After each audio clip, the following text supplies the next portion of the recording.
হরে কৃষ্ণ।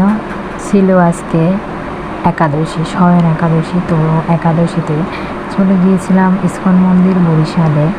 তো ওখানে গীতা পাঠের অনুষ্ঠান হয়, মানে ক্লাস আর হয় জপের ক্লাস।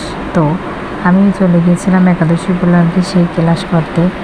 তো তার সাথে সাথে আরতি হচ্ছিল, ভগবানের আরতি শুরু করে, মন্দিরের গেট খোলা থেকে শুরু করে। এই দৃশ্যটা আসলে আমার কাছে অনেক ভালো লাগে, মনে হয় যেন স্বর্গের দ্বার খুলতেছে। ভগবানের দর্শন পাওয়ার জন্য আমাদের ভক্তদের আক্ষেপ অধীর আগ্রহে আরও অপেক্ষা করে থাকি, ভগবান কখন আমাদের দেখা দেবে এই জন্য।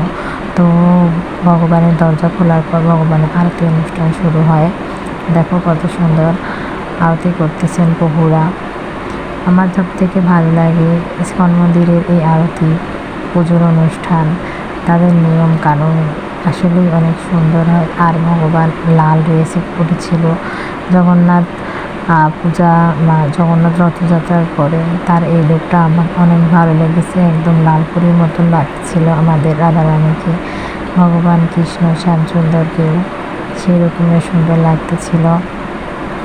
তো আমরা সবাই সেই আরতি দর্শন করতেছিলাম, আর ভগবানের সেই অপার মহিমা ও গীতা ক্লাসের সবাই শ্রবণ করতেছিলাম। এরপর আরতি সেই ভগবানের প্রদীপে ধোঁয়া নিতেছিলাম। এরপরে সেই গীতা ক্লাস চলতেছে ও দিকে আরতি হচ্ছিল।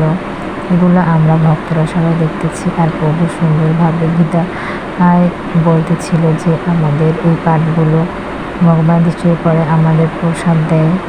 তো প্রসাদ খাওয়া দাওয়ার পরে আমরা বেরিয়ে আসি বাইরে যাওয়ার পর শঙ্কর মাতার দিকে যাই। শয়ন একাদশী শুভেচ্ছা সবাইকে।